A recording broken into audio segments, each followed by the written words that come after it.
የዓለም አቀፉ የገንዘብ ተቋም IMF ለኢትዮጵያ ሊሰጥ የነበረውን አራተኛ ዙር ብድር ከለከለ። የዩኒቨርሲቲዎች ተቃውሞ እንደቀጠለ ነው። በማርበርግ ቫይረስ የሰዎች ሕይወት ማለፉ ቀጥሏል። ጤና ይስጥልን፣ ኢትዮ ፍሮንቶች ነን። ከኛ ጋር ስትቆዩ እነዚህን ጉዳዮች ትሰማላችሁ። ቻናላችንን ሰብስክራይብ፣ ላይክ እና ሼር እያደረጋችሁ አብራችሁን ቆዩ። IMF የኢትዮጵያን አራተኛ ዙር ብድር አልለቅም አለ።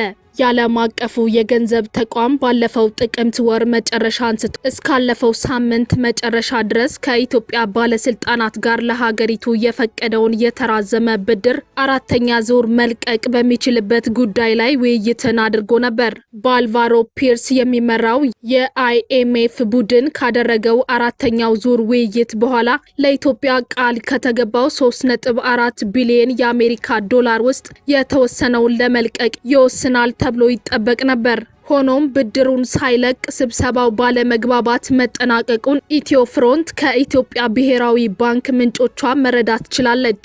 የኢትዮጵያ ባለስልጣናት ከIMF ባለስልጣናት ጋር ያደረጉት ስብሰባ መጠናቀቅን ተከትሎ አበዳሪ ተቋሙ ባልተለመደ ሁኔታ አጭር መግለጫን ብቻ ነው ያወጣው። ለወትሮ IMF በየተወሰኑ ወራት ከኢትዮጵያ ባለስልጣናት ጋር የሚያደርገውን ስብሰባ ካጠናቀቀ በኋላ የሀገሪቱን ወቅታዊ ኢኮኖሚያዊ ሁኔታን የሚያትቱ ዘለግ ያለ መግለጫን ያወጣ ነበር። ባለፈው ሳምንት ከተጠናቀቀው ስብሰባ በኋላ ግን IMF ያወጣው መግለጫ ከኢትዮጵያ ባለስልጣናት ጋር መግባባት እንዳልነበር የጠቆመ ነበር። አበዳሪ ተቋሙ ከስብሰባው መጠናቀቅ በኋላ ባወጣው መግለጫም በኢትዮጵያ የተራዘመ ብድር ዙሪያ ለመግባባት መቃረቦች እንዳሉ፣ ነገር ግን ቀጣይ ስብሰባዎች በቀጣይ ሳምንታት በኦንላይን እንደሚቀጥሉ ብቻ ተናግሯል።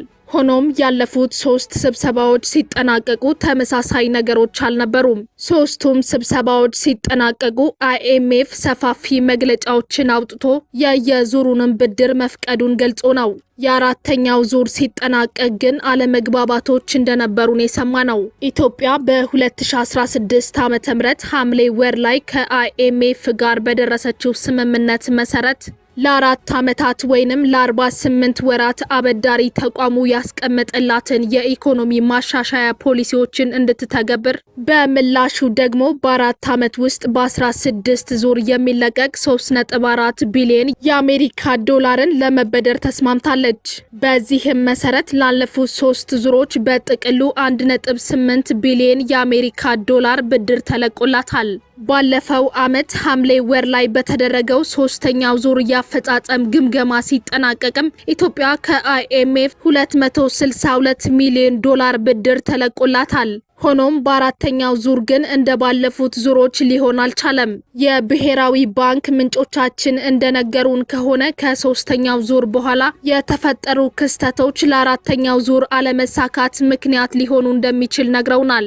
IMF ከ3ኛ ዙር ግምገማ በኋላ የኢትዮጵያ መንግስት ለኢኮኖሚ ማሻሻያው የገባውን ቃሎች አለማሳካቱን የሚያሳዩ ሪፖርቶችን አውጥቶበት ነበር። የኢትዮጵያ መንግስት ከአበዳሪው ተቋሙ ጋር ሲስማማ የብር የውጭ ምንዛሬ ተመን በገበያ እንዲወሰን ካደረገ በኋላ የዋናውና የጥቁር ገበያው የምንዛሬ ተመን ልዩነትን በማጥበብ የምንዛሬ ገበያውን ወደ አንድ ለማምጣት ተስማምቶ ነበር። ሆኖም አሁን ቢሆንም በዋናውና በጥቁር ገበያው የምንዛሬ ተመን መካከል ከ15 እስከ 20 በመቶ ልዩነቶች አሉ። አበዳሪ ተቋሙም ይህን የምንዛሬ ተመን ልዩነትን የኢትዮጵያ መንግስት ማጥበብ አልቻለም በሚል ገምግሞት ነበር። ይህም ብቻ ሳይሆን የዓለም አቀፉ የገንዘብ ተቋም IMF ከዓለም ባንክ ጋር በመሆን ባወጣው ሪፖርት የኢትዮጵያ መንግስት ዕዳውን መክፈል ያልቻለ መንግስት ወደ መሆን እንደተቃረበ የሚያሳይ ሪፖርትም አውጥተውበት ነበር። ከዓለም አቀፍ የቦንድ አበዳሪዎች ጋርም መንግስት መስማማት አለመቻሉ የኢትዮጵያን መንግስት ብድር ከፋይነት ይበልጥ ችግር ውስጥ ጨምሮታል። በሌላ በኩል በሀገሪቱ የተለያዩ ስፍራዎች ያሉ ግጭቶች የኢትዮጵያ መንግስት ፈጽመዋለሁ ብሎ የፈረመውን የኢኮኖሚ ማሻሻያ ለመፈጸሙ ጥርጥር የፈጠረ መሆኑን ሁለቱ ተቋማት ገልጸዋል። የመንግስት ገቢ ማሰባሰብ ደካማ ነው ሲሉም እነዚህ አበዳሪዎች የአብይ አህመድን መንግስት በተደጋጋሚ ገምግመውታል። እነዚህ ነጥቦችም የኢትዮጵያ መንግስትን ከአይኤምኤፍ ጋር ሳያግባቡት መቅረታቸው ለአራተኛው ዙር ውይይት አለመሳካት ምክንያት ሊሆኑ እንደሚችሉ ሰምተናል። ለዚህም ይመስላል የኢትዮጵያ መንግስት የውጭ ምንዛሬ ህገወጥ ንግድ ላይ ሰፊ ዘመቻ ከፍቶ እየተንቀሳቀሰ መሆኑን ከሰሞኑ ሲገልጽ ቆይቷል። በዚህም ሳያበቃ መንግስት ገቢን ያሳድግልኛል በሚል በነዳጅ ላይ ተጨማሪ የ30 በመቶ ግብርን ለመጫን ከጫፍ መድረሱን ገልጿል። 30 በመቶም ኤክሳይዝ ታክስና ተጨማሪ እሴት ታክስ ነው። እነዚህ ማሻሻያዎች መንግስትን ከአበዳሪዎቹ ጋር ከመስማማት እንዲደርስ ሊያደርጉት ቢችሉም የህዝብ ኑሮን ግን ይበልጥ እያስወደዱ እንደሚሄዱ ይጠበቃል። ትላንት አንስቶ በተለያዩ ዩኒቨርሲቲዎች ሲካሄዱ የነበሩ ተቃውሞዎች ዛሬም ቀጥለዋል ተብሏል። ቴሌግራም የተሰኘው የመልእክት መለዋወጫ መተግበሪያም በኦሮሚያ ክልል በዚሁ ሳቢያ ለተወሰኑ ሰዓታት ሲቋረጥ ውሏል። የዩኒቨርሲቲ ተማሪዎቹ ተቃውሞ መነሻም የትምህርት ሚኒስተር ፕሮፌሰር ብርሃኑ ነጋ የከፍተኛ ትምህርት ተቋማት ተማሪዎች የ3ኛ ዓመት ትምህርታቸውን ሲያጠናቅቁ ለ1 ዓመት የማስተማር አገልግሎት እንዲሰጡ የሚያስገድደው መመሪያ ከ2019 የትምህርት ዘመን ጀምሮ ተግባራዊ እንደሚሆን መናገራቸውን ተከትሎ ነው።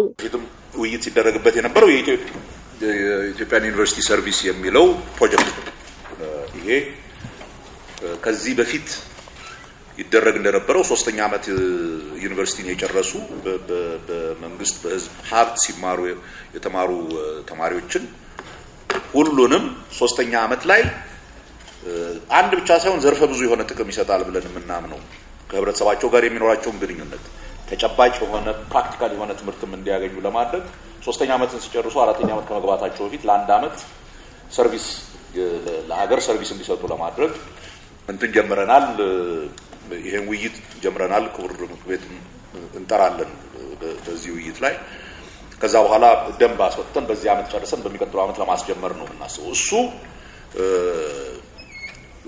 ተለቅ ያለ ቁጥር የዩኒቨርሲቲ ተማሪ ይሰጠናል። ሁሉም አስተማሪ ይሆናል ማለት እንኳን ባይቻል ተለቅ ያለ ቁጥር ወደ መምህርነት ይገባል።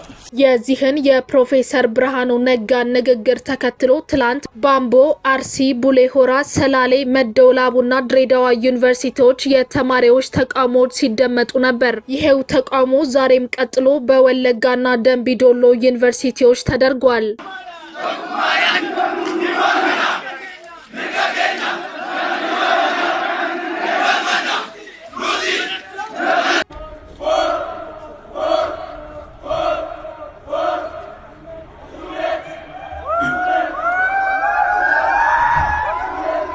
ተቃውሞ ያሰሙት ተማሪዎች ካስተጋቧቸው መፈክሮች መካከል የመምህርነት ሙያ ስልጠና ያልወሰዱ ተማሪዎችን የማስተማር ብሔራዊ አገልግሎት ስጡ ማለት ተቀባይነት የለውም የሚለው ይገኝበታል።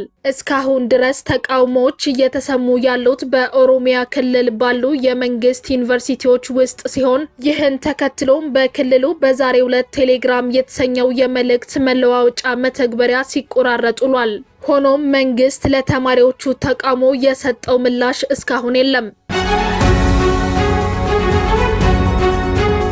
በማርበርግ ቫይረስ የሰዎች ህይወት ማለፉ ቀጥሏል። በዛሬው ዕለትም በአርሲ ዞን አሰኮ ወረዳ ሁልቆ ቀበሌ በማርበርግ ቫይረስ በሽታ እንደተጠቁ የተጠረጠሩ 13 ሰዎች ህይወታቸው ማለፉ ተሰምቷል። ጤና ሚኒስቴር በትላንትናው ዕለት ሰጥቶት በነበረ መግለጫ ከማርበርግ ቫይረስ ጋር በተያያዘ 6 ሰዎች መሞታቸውን ገልጾ ነበር። የላብራቶሪ ምርመራዎችና ክትትሎች ተጠናክረው መቀጠላቸውን የገለጸው ሚኒስቴር መስሪያ ቤቱ ከዚሁ በሽታ ጋር በተያያዘ መሞታቸውን ያረጋገጠው የ6 ሰዎች ህይወት ብቻ መሆኑን ገልጾ የነበረ ቢሆንም በተለያየ መንገድና ከተለያዩ ቦታዎች እየወጡ ያሉ በሽታውን የተመለከቱ የሞት ቁጥሮች ግን አስደንጋጭ የሆኑ ነው።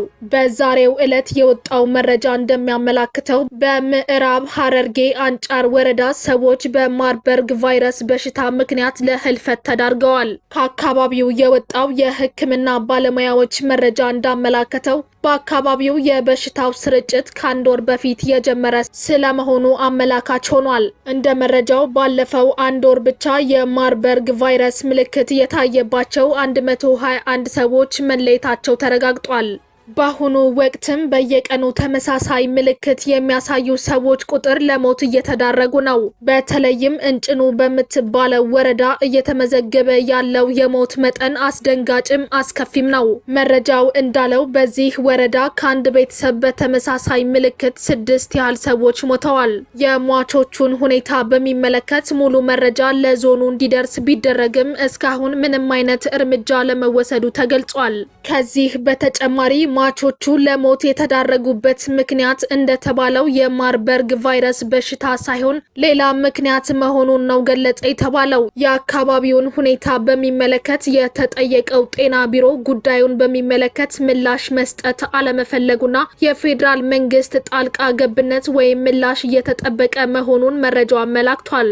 በሽታውን በሚመለከት ለመጀመሪያ ጊዜ ለሚዲያ መረጃ ሰጥተዋል የተባሉት በሽታው የተገኘበት የጂንካ ሆስፒታል ሜዲካል ዳይሬክተር ካለፈው ሳምንት አርብ ጀምሮ ከኃላፊነታቸው እንዲነሱ መደረጉ ይታወሳል። ይህም መንግስት ጉዳዩን ለመሸፈን ከፍተኛ ጥረት እያደረገ ስለመሆኑ አመላካች ቢሆንም ከተለያዩ አካባቢዎች እየወጡ ያሉ መረጃዎችና እየተመዘገቡ ያሉ የሞት ቁጥሮች ነገሩን ለመደበቅ አዳጋች አድርጎታል። ከሚኒሊክ ሆስፒታል ወጥቷል በሚል በማህበራዊ ሚዲያዎች ላይ እየተሰራጨ ያለው መረጃም ሆስፒታሉ ሰራተኞቹ ማንኛውንም ከበሽታው ጋር የተያያዘ መረጃን ከሆስፒታሉ ውጪ ላለ ሰው እንዳያጋሩ የሚያስገድድ ነው።